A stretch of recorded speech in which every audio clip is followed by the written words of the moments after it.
양화진에 있는 외국인 묘지에 가면 비행기 사고로 세상을 떠난 두 형제의 무덤이 있다고 합니다.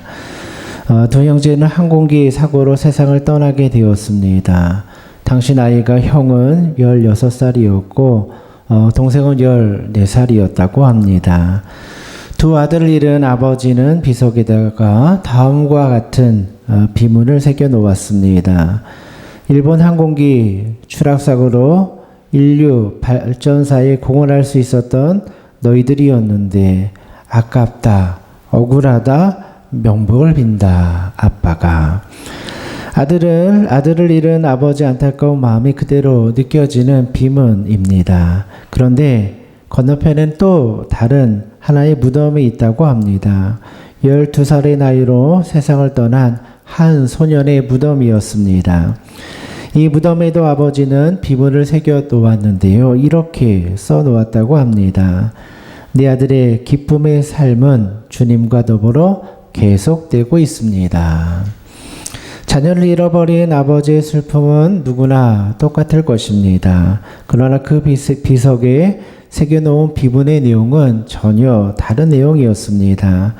한 아버지는 자신의 안타까운 마음을 비석에 새겨 놓았습니다. 반면에 또 다른 아버지는 천국에서 주님과 더불어 살아가는 아들을 생각하며 감사의 마음으로 비석을 새겨 놓았습니다. 이 아버지의 경우에는 하나님 나라에서 하나님과 같이 살아가는 영원한 삶을 바라보고 믿고 있었던 것이죠.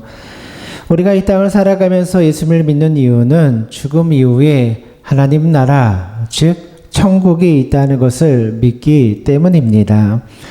다시 말해서 예수님을 믿는 이유는 영원한 하나님의 나라, 천국에 들어가기 위함입니다. 천국을 바라보며 살아가는 사람은 이 땅을 사는 동안에도 천국을 누리며 살아가게 됩니다. 천국은 이미 우리 가운데 임하였다. 너희 가운데 있다. 말씀하여 주었기 때문입니다. 예수님께서는 이 땅에 오신 이유도 바로 이 천국 복음을 가르쳐 주기 위함이었습니다. 우리가 계속해서 살펴보고 있는 이 산상수훈의 말씀은 바로 천국 백성이 어떻게 살아가야 하는지에 관하여 가르쳐주는 말씀이죠. 우리는 지난 시간까지 8복의 말씀 중에서 6가지 복에 관한 말씀을 살펴보았습니다. 8복의 말씀은 믿음이 어떻게 성숙해 가야 하는지 그 단계를 보여주는 말씀이라고 하였습니다. 첫 번째 복이 무엇이었습니까? 처음 예수님을 믿을 때 품는 가난한 마음, 내 안에 예수님이 없음을 깨닫는 것이라고 하였습니다. 그리고 지난 시간까지 살펴보았던 마음이 정결한 마음, 마음이 청결한 자에 관하여 살펴보았습니다. 마음이 청결하다라는 것은요, 믿음의 정점에 섰다라는 것을 의미합니다. 그러니까 마음이 가난한 게 시작점이면요, 마음이 청결하다라는 것은 믿음의 성숙의 정점에 서 있는 것을 의미하는 것이죠. 마음이 청결하여서 하나님을 보게 된다는 것은요, 나의 마음이 곧 하나님의 마음과 같이 되었다라는 것을 의미합니다. 그러니까 내가 생각하는 게 하나님 생각이고요, 내가 품는 마음이 하나님의 마음이 되는 거, 이게 바로 마음이 청결한 상태, 하나님을 보는 상태라는 것입니다. 그러니까 마음이 청결한 자는요, 가장 성숙한 믿음의 사람을 표현하여 주고 있는 것이죠. 이제 6가지 단계까지 왔다면 이제 남은 단계는요, 8복 중에 2가지 복만이 남아 있습니다. 오늘 살펴보게 될 화평하게 하는 자와 의를 위하여 박해를 받는 자 2가지가 남는데요. 이 2가지 단계는요, 하나님께서 맡겨주신 사명을 감당하는 단계라고 생각하면 됩니다. 이전까지 우리 믿음이 점점 자라는 단계를 보여주었다면 믿음이 자란 사람은 이제 주의 사명을 이렇게 감당해라. 그래서 화평하는 자가 되라. 의를 위하여 핍박을 받는 자가 되라. 말씀하여 주시는 것입니다. 믿음이 성숙했다면 그 다음에는요, 주님의 복음 들고 세상 가운데로 나아가야 되는 것입니다. 그래서 복음을 가지고 사람을 변화시키고 또 증인된 삶을 살아가야 하는 것이죠. 이렇게 사명을 감당하는 단계가 바로 7번째 복과 8번째 복에서 가르쳐주고 있는 것입니다. 먼저 7번째 복을 보면요, 화평하게 하는 자에 관한 복이 나옵니다. 오늘 그 9절 말씀을 보니까요, 화평하게 하는 자는 복이 있나니 그들이 하나님의 아들이라 일컬음을 받을 것이며 라고 말씀하고 있습니다. 여기서 화평이라는 것은요, 쉽게 말해서 평화 이렇게 생각하시면 됩니다. 평화를 말하는 겁니다. 유대인들에게 있어서 평화는요, 너무나 중요한 개념이었습니다. 그래서 유대인들은요, 서로 만나게 되면 샬롬 이렇게 인사를 하죠. 샬롬. 이때 샬롬이라는 것이요, 평화라는 뜻을 가지고 있습니다. 유대인들에게 있어서 최고의 복을 누리는 것은요, 샬롬, 즉 하나님의 평화를 누리는 거, 이게 가장 큰 복이다 생각하였습니다. 그래서 사람들을 만나면요, 다 샬롬, 평화라고 인사를 하였던 것이죠. 그런데 오늘 본문의 말씀을 보면 그냥 화평, 그냥 평화를 말하는 것이 아니라 화평하게 하는 자 이렇게 말씀하고 있습니다. 여기서 화평하게 하는 자라는 것은 영어로 피스메이커, 평화를 만드는 자 이런 뜻을 가지고 있습니다. 그러니까 화평하게 하는 사람은요, 사람과 사람 사이에 들어가서 평화의 관계를 이루어주는 사람, 평화를 만드는 사람 이렇게 이해하시면 됩니다. 믿음에 성숙하게 된다는 것은요, 나만 생각하던 믿음에서요, 이웃도 생각하는 믿음으로 바뀌는 것이라 말씀을 드렸습니다. 어린아이는요, 자기만 생각하죠. 그러나 성숙한 사람은요, 주변을 돌아보게 되어 있는 것입니다. 화평도 마찬가지라는 것입니다. 처음에는요, 내 마음의 화평이 중요합니다. 내가 하나님 만나고요, 내가 평화를 누리는 것이 먼저 중요한 것입니다. 그런데 믿음이 어느 정도 수준에 이르게 되면요, 그 다음엔요, 나만 화평한 게 아니라 화평을 전하는 자, 피스메이커, 평화를 만드는 자가 되어야 한다. 이렇게 가르쳐 주는 겁니다. 이제는 다른 사람들의 관계 속에 들어가서요, 그들 가운데 하나님의 평화를 전해주는 역할을 해야 하는 것이죠. 그러니까 하나님께서 우리에게 맡겨주신 사명이 무엇입니까? 세상에 나가서요, 화평을 전해주는 거예요. 평화를 만들며 살아가는 거, 이게 주님께서 우리에게 맡겨주신 사명이라는 것입니다. 우리가 믿음 생활을 하다 보면요, 화평이 깨어지는 경험을 할 때가 참 많이 있습니다. 사람과 사람 사이에서요, 화평이 깨어지면 이것보다 힘든 일이 없습니다. 교회에서요, 주님의 일을 하는 것도요, 일을 하는 것이 힘든 것이 아니죠. 사람과 사람과의 관계가 깨어지면 그것 때문에 힘들어할 때가 참 많이 있습니다. 그래서 하나님께서는 우리에게요, 믿음의 성숙이 무엇인가, 화평을 이루며 살아가는 것이다 말씀하여 주는 것입니다.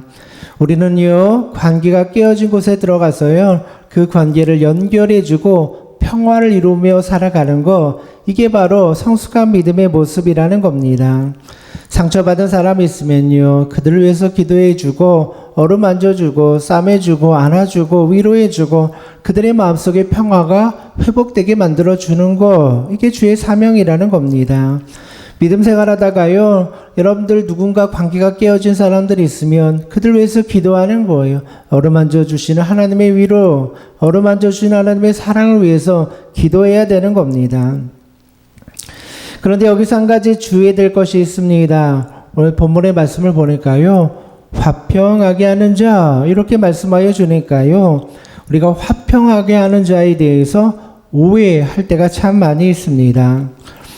여기서 화평하게 한다라고 하니까요, 내가 화평을 만들어야 되는 거 아닌가 이렇게 생각하시는 분들이 계십니다. 영어를 보아도요, peacemaker, 평화를 만드는 사람 이렇게 되어 있죠. 그러니까 내가 평화를 만들어야 되는 거 아닌가 이렇게 생각할 때가 참 많이 있습니다. 그러나 사실 내가 평화를 만드는 거 아니죠. 나에게는요, 평화를 만들 수 있는 능력이 없기 때문입니다. 내가 평화를 만들려고 해도요, 평화는 내가 만들 수 있는 것이 아니라는 거예요. 그래서 이 말씀을 정확하게 이해하기 위해서는요, 이렇게 이해하시면 보다 정확할 겁니다. 우리는 화평을 만드는 자가 아니라 화평을 전달하는 자가 되어야 한다. 그러니까 피스메이커, 화평하게 하는 자니까요, 내가 자꾸 뭔가 화평을 만들어야 된다 생각할 때가 있어요. 아니라는 거예요. 우리는요, 화평을 만드는 자가 아니라 화평을 전달하는 자가 되어야 하는 것입니다. 내가 평화가 없는데 어떻게 다른 사람들에게 평화를 전해줄 수 있겠습니까? 내가 은혜가 없는데 어떻게 다른 사람에게 은혜를 전달할 수 있겠습니까? 그러니까 우리는 화평한 자가 되기 위해서요, 먼저 내가 하나님의 화평을 소유할 수 있어야 된다는 겁니다. 내가 먼저 화평을 경험하고 내가 먼저 평안을 경험할 때 그것을 다른 사람들에게 전달해 줄 수 있는 겁니다. 평화는요, 하나님 나라의 속성이라 가르쳐 주었습니다. 로마서 4장 17절의 말씀을 보면요, 하나님의 나라는 먹는 것과 마시는 것이 아니요 오직 성령 안에서 의와 평강과 희락이라. 하나님의 나라를 뭐라고 설명하냐면요, 하나님의 나라는 의, 평강, 희락, 그러니까 평화가 있고요, 기쁨이 있는 게 하나님의 나라다, 이렇게 설명하여 주고 있는 것입니다. 오늘 본문의 말씀에서 주시는 이 화평, 평화도 마찬가지라는 거예요. 평화를 누리고 평화를 전달하는 사람이 되라 말씀하여 주고 있죠. 이 말씀은 먼저 하나님의 나라를 우리가 먼저 누려야 한다는 겁니다. 하나님의 나라가 임할 때 내 안에 하나님의 기쁨이 임하고요, 하나님의 평강이 임하게 되는 것입니다. 내가 먼저 하나님의 나라를 경험하고요, 그 안에서 주어지는 평화를 얻어야지 다른 사람들에게 보십시오, 이게 평화 아니겠습니까? 전달해 줄 수 있는 거예요. 내 마음이 두렵고요, 내 마음이 걱정이 사로잡혀 있고요, 내 마음이 혼란스러운데 다른 사람들에게 평화하십시오, 복음대로 사십시오, 이 말이 안 된다는 거예요. 화평이라는 것은 먼저 내가 체험하고요, 그 다음 나를 통하여 다른 사람들에게 전달될 때 그것이 화평을 만드는 자, 화평을 이루는 자가 되는 것입니다. 하나님께서 우리에게 주신 이 하나님의 나라를 통하여 주신 평화는요, 세상이 이해할 수 없는 평화라고 말씀하여 주었죠. 하나님의 나라의 평화가 내 마음속에 임하게 되면요, 이 세상의 그 어떤 환난과 어려움이 와도 흔들리지 않는 믿음을 얻게 되는 겁니다. 하나님의 나라를 경험하였기 때문에, 주님이 주시는 그 평화를 내가 경험하였기 때문에 담대할 수 있는 것이고 강하게 될 수 있는 것이죠. 그래서 이 평화를 이룬다라는 것은요, 쉬운 일이 아니라는 거예요. 믿음의 정점에 있을 때, 성숙한 믿음의 사람이 되었을 때, 그때 내 마음속에 진정한 평화를 누리게 되는 것이죠. 세상에 흔들려도 오직 하나님만을 바라보는 평화, 이것이 바로 천국을 통하여 주시는 평화라는 거예요. 이러한 평화가 내 마음속에 들어올 때 우리는 세상을 이길 수 있는 담대한 믿음을 얻게 되는 겁니다. 세상이 말하는 평화라는 것은요, 이러한 평화는 사람이 만들어낸 평화, 그러니까 세상이 말하는 평화는 사람이 만들어낸 평화를 의미합니다. 사람이 만들어낸 평화는요, 금방 깨어질 수밖에 없어요. 사람이 인위적으로 힘으로 만들어낸 평화는요, 다 무너지게 되어 있습니다. 예전에 예수님 시대에 로마가 전 세계를 지배하고 있었죠. 그때 유행하던 말이 있었습니다. 팍스 로마나라는 말이었습니다. 이 말의 뜻은요, 로마에 의해서 만들어진 평화, 로마의 평화라는 뜻을 가지고 있습니다. 로마가 전 세계를 지배하던 1세기, 2세기의 시대에는요, 팍스 로마나라는 말들이 유행하였습니다. 로마가 워낙 강력한 나라였기 때문에요, 로마에 대적할 수 있는 나라가 없는 겁니다. 그러니 한 나라가 너무 강해서 대적할 수 있는 나라가 없으니까요, 자연스럽게 평화가 유지되는 거예요. 한 나라가 강력한 힘을 가지고 있으니까요, 누구도 전쟁을 일으킬 수 없는 거예요. 이게 바로 팍스 로마나, 로마에 의해서 만들어진 평화라는 뜻입니다. 그러나 이러한 평화는 진짜 평화가 아니죠. 권력에 의해서, 힘에 의해서 만들어진 평화입니다. 그래서 지금도요, 팍스 로마나 하면 권력에 의해서 만들어진, 강력한 제국이나 나라에서 만들어진 평화를 의미할 때 이러한 말을 사용하고 있습니다. 그러나 이러한 평화는요, 진짜 평화가 아니고 언젠가는 다 무너질 이 세상의 평화라는 겁니다. 오늘 본문에서 말하는 평화는요, 정치적인 평화 말하는 게 아니에요. 정치적인 권력자나 누가 힘이 좋은 정치인이 나타나가지고 평화를 이루는 그런 평화를 말하는 것이 아니라는 거예요. 힘의 논리에 의해서 만들어지는 평화도 아니라는 거예요. 하나님의 백성이 하나님의 나라를 경험할 때, 천국을 경험할 때, 천국이 내 마음속에 들어올 때 주 예수 그리스도를 통하여 주어지는 평화, 그것을 말하는 거예요. 이 평화를 누리면요, 너무 좋아서 내가 가진 거 다 포기해도 이 평화를 누리며 살아가기 원합니다. 이 소망이 생기는 거예요. 성령을 통해서 이 평화가 내 마음에 주어지면요, 나 이 세상의 모든 것 다 포기해도 좋아. 하나님 나라만 있으면 돼. 이 마음이 내 마음속에 생겨나게 되는 거예요. 다시 말해서 하나님을 섬기는 공동체를 만들고 교회를 세워서 그 안에서 누리는 평화, 주님의 말씀을 들으며 예배하면서 누리는 평화, 이게 바로 오늘 본문에서 가르쳐주는 평화라는 거예요.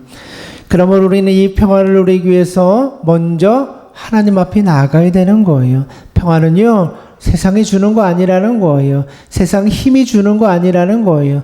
내가 돈을 많이 벌고 힘을 얻으면 평화를 누리는 게 아니라는 거예요. 하나님 만나고요, 성령 체험하고요, 하나님의 은혜 체험할 때 내 마음속에 주어지는 것, 이게 바로 하나님의 평화라는 것이죠. 수많은 주님의 제자들이 이러한 평화를 소유했습니다. 그러니까요, 이 평화가 임하니까 목에 칼이 들어와도 웃으면서 기쁨으로 하나님의 나라에 갈 수 있더라는 거예요. 이 평화를 경험하니까요, 세상 모든 것을 다 잃어도 주 예수 그리스도만을 붙잡는 믿음이 생기더라는 거예요. 교회사 속에 순교자로 기록되었던 폴리캅 감독님이라는 분이 계십니다.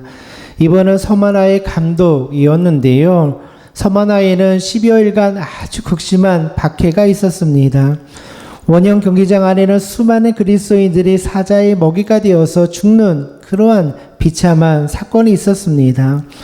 폴리캅도 로마의 박해로 인하여 체포가 되었는데요. 그러나 폴리캅은 체포가 될 때에도 너무나 의연한 모습이었다고 합니다. 자기를 잡으러 온 병사들을요, 다 초대해가지고 식탁에 앉히고 식사를 대접해 줍니다. 나 잡아가기 전에 여기 앉아서 좀 식사나 하시고 가십시오. 그렇게 군사들을 모아놓고 식사 대접을 합니다. 그리고 그들이 식사를 다 마칠 때까지 하나님 앞에 기도를 드리는 거예요. 하나님, 저들을 위해서, 저들의 영혼을 위해서 하나님 앞에 기도를 드리는 거예요. 폴리캅은 총독 앞에 끌려가서 한 가지 제안을 듣게 됩니다. 로마의 총독이 폴리캅에게 이렇게 제안합니다. 이제 나이도 많이 드셨는데, 예수님 한번 부인하면요, 제가 당신 풀어주겠습니다. 예수님 한번 모른다고 하면 풀어줄 테니까 가서 남은 여세 편하게 사세요. 그렇게 제안을 했다고 합니다. 그때 폴리캅은 이렇게 말합니다. 예수 그리스도가 내 평생 한 번도 나를 속인 적이 없고 거짓말을 하신 적이 없는데 내가 어떻게 주님 앞에 한마디 거짓말을 하겠습니까? 그리고는 화형을 당하고 하나님 나라에 올라갔다라고 합니다. 폴리캅의 죽음 앞에서 당당하고 평안할 수 있었던 것은요, 그의 눈앞에 하나님의 나라 천국의 그 소망이 있었기 때문이죠. 천국을 체험하고요, 천국의 평안을 누리는 마음이 있었기 때문에 죽음 앞에서도 흔들림 없이 담대할 수 있었던 겁니다. 이것은 사람이 억지로 만들어낸 평화가 아니라는 거예요. 억지로 우리가 만들어낼 수 있는 평화가 아니라는 거예요. 하나님의 나라가 임할 때, 우리가 은혜 받고요, 주님 만날 때 우리 마음속에 생겨나는 평화라는 거예요. 그러니까 여러분, 화평하게 하는 자 하니까요, 평화 우리가 만드는 것이라고 생각하면 안 되는 거예요. 평화는 내가 만드는 것이 아니라 하나님께서 주시는 선물이라는 거예요. 그런데 이 평화는요, 그리스도인에게 있어서 너무나 중요한 거예요. 이 평화가 있어야지요, 담대함도 생기고요, 힘도 생기는 거예요. 이 평화가 있어야지 천국의 소망도 품고 살아갈 수 있는 거예요. 내가 오늘 시간 당장 죽어도 천국에 들어갈 수 있어. 예수님이 나의 손을 붙잡아 주고 계셔. 이 믿음이 생겨나게 되는 거죠. 누구든지 예수님을 믿는 사람은 평안을 누리며 살아가야 됩니다. 만약에 우리 마음속에 평안이 없다면 주님 앞에 기도해야 되는 거예요. 이 팔복의 말씀을 붙잡고요. 주님, 저도 이 하나님의 평화를 누리며 살아가기 원합니다. 세상의 근심과 걱정이 아니라 정말 하나님이 주시는 평안과 기쁨으로 살아가기 원합니다. 기도하고 구해야 되는 것이죠. 우리가 교회에서 믿음 생활할 때도요, 봉사할 때도요, 평화가 중요합니다. 주님 안에서 봉사하는데요, 마음이 평화를 잃어버릴 때가 있어요. 주님을 위해서 열심히 일하는데요, 마음이 불편할 때가 있어요. 평화가 깨어질 때가 있어요. 만약에 우리 마음속에 평화가 깨어져 있다면요, 우리는요, 다시 주님 앞에 돌아가야 돼요. 하나님 앞에 먼저 마음을 다잡아야 되는 거예요. 하던 일들 잠시 내려놓고요, 마음의 평화가 임하기 위해서 기도해야 되는 거예요. 누구 때문에 마음이 아프다면 하나님 앞에 먼저 기도해야 되는 거예요. 하나님, 내가 이러한 문제로 어려움이 있습니다. 하나님, 내 마음속에 평화가 깨어졌습니다. 평화가 회복되어야지 은혜도 다시 회복될 수 있는 거예요. 다시 주님 앞에 서는 방법밖에 없습니다. 우리 예배드리면서 기도하면서 하나님 앞에 집중하고요, 평화가 임하길 위해서 기도해야 되는 거예요. 우리는 평화를 잃어버리지 않기 위해서 끊임없이 훈련해야 됩니다. 여러분, 우리의 싸움은요, 혈과 육에 대한 것 아니라고 했죠? 힘으로 싸우는 게 아니라는 거예요. 손으로 싸우는 게 아니라는 거예요. 우리는 칼과 창으로 싸우는 것이 아닙니다. 우리의 싸움은 어디서 일어나냐면요, 마음속에서 일어나는 거예요. 사단은 끊임없이 우리들의 마음속의 평화를 깨트리기 위해서 공격을 하는 거예요. 수많은 사건과 일들과 말들과 소문 속에서 마음의 평화를 깨트리려고 하는 거예요. 그때마다 우리는 다시 예수님 앞에 집중해야 되는 것이죠. 그리고 하나님의 평화가 내 마음속에 임할 때까지 주님 바라보고요, 기도해야 되는 겁니다. 우리 안에 그리스도의 평화가 없다면 아무런 열매도 맺힐 수 없습니다. 우리가 전도하는데요, 평화가 없으면요, 감동이 없어요. 저 사람을 보는데 예수님 믿는데 나랑 똑같이 걱정하고 나랑 똑같이 고민하는 것 같아. 감동이 없는 거예요. 상대방이 변화될 수 없는 것이죠. 내 안에 평화가 없는데 어떻게 다른 사람들에게 화평을 전해줄 수 있겠습니까? 또 한 가지 화평하게 한다는 것은요, 사람과 사람과의 관계뿐만 아니라 사람과 하나님과의 관계도 화평하게 만든다라는 뜻을 가지고 있습니다. 이 세상의 수많은 사람들은요, 예수를 믿지 않기 때문에 하나님과 원수가 되었다, 그렇게 말씀합니다. 골로새서 1장 21절의 말씀을 보면, 전에 악한 행실로 멀리 떠나 마음으로 원수가 되었던 너희를, 이라는 말씀이 나옵니다. 멀리 떠나 하나님과 원수가 된 사람들, 이 세상에 예수님을 믿지 않은 사람들은요, 이미 하나님을 멀리 떠나 원수가 된 사람들이다, 이렇게 성경은 말씀하고 있죠. 하나님과 사람과의 화평이 깨어져 버린 겁니다. 화평하게 하는 사람의 사명이 무엇입니까? 하나님과의 화평이 깨어진 사람들 사이에 들어가서 다시 연결해 주는 거예요. 하나님을 믿지 않아서, 예수님 믿지 않아서 화평이 깨어진 사람 사이에 들어가서요, 다시 연결해 주는 것이 바로 화평하게 하는 사람이라는 겁니다. 하나님과의 관계가 회복되지 않는다면 이 세상 모든 것을 다 얻어도 소용이 없는 것이죠. 진정한 평화는 하나님과의 관계에서 오기 때문입니다. 우리가 하나님의 말씀을 전하고 전도하는 이유가 바로 여기에 있죠. 그러므로 화평하게 하는 사람은 이 땅에 위에 복음을 증거하며 살아가는 이 사명을 감당할 수밖에 없는 겁니다. 예수님 없으면요, 평화도 없기 때문이죠. 예수님 없는 평화는 가짜 평화이고 언젠가는 무너져 버릴 평화이기 때문입니다. 그러나 예수님 안에 누리는 평화는 영원한 평화, 우리 생이 다하고 죽음을 맞이하여도 얻을 수 있는, 그때도 누릴 수 있는 평화가 되는 것입니다. 이 땅에서 뿐만 아니라 하나님 나라에서 누리게 될 평화가 있는 것이죠. 예수님의 복음이 이 땅에 충만하여 줄 때, 그 복음으로 우리가 변화받을 때 바로 이 평화를 누리며 살아가게 되는 것입니다. 19세기 중국 선교사로 갔던 앤 월터 펀 선교사님이라는 분이 계십니다. 이분은 의과대학을 졸업하고요, 바로 중국 선교사로 지원을 하였습니다. 젊은 나이에 어린 딸이 중국에 가서 선교를 한다고 하니 부모님의 마음이 얼마나 걱정이 되었겠습니까? 그래서 부모님은 중국으로 가는 사람 편에 210달러를 주면서 딸의 안부를 물었다고 합니다. 딸을 만나서 딸이 잘 지내고 있으면 전부 한마디만 보내게 해달라. 전부 한 단어만 보내게 해달라. 안전하다. 나는 안전하게 있다. 안전하다. 라는 단어 하나만 보내게 해달라. 그렇게 부탁을 하였습니다. 어머니 입장에서 그냥 딸이 잘 지내고 있는 거 그것만 확인해도 좋은 거예요. 안전하다라는 것만 확인해도 좋은 거예요. 그런데 얼마 후에 딸로부터 전보가 왔습니다. 그 전보에는 어머니가 기다리던 안전하다라는 단어가 아니라 즐겁다, 기쁘다라는 단어가 적혀 있었다고 합니다. 딸은 중국에서 생활하면서요, 그냥 안전한 정도로 사는 것이 아니었다는 겁니다. 주님 안에 누리는 기쁨과 평안이 있었던 거예요. 그래서 어머니에게 전보를 보낼 때 저는 즐거워요. 그래서 즐겁다라는 단어를 전보로 보내왔다고 합니다. 하나님께서 우리에게 원하시는 삶의 모습은 이 세상에서 이해할 수 없는 기쁨과 평안을 누리는 거예요.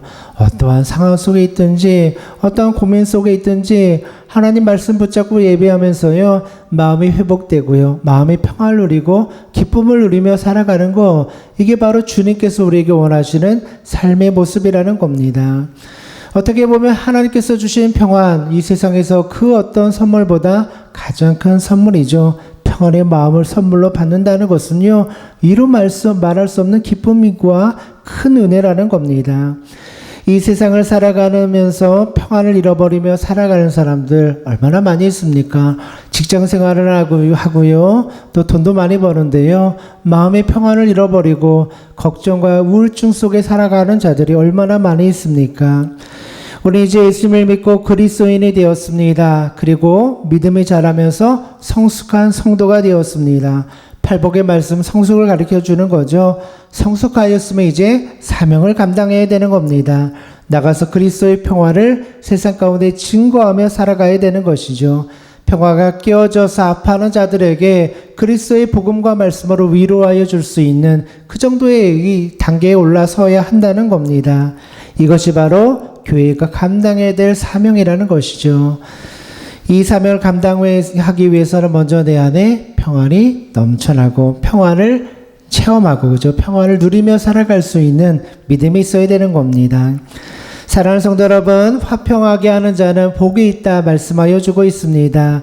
여러분 모두가 화평하는 자가 되어서요, 하나님의 자녀다 칭함을 받는 우리 믿음의 성도님들 되시기를 주님의 이름으로 축원드립니다.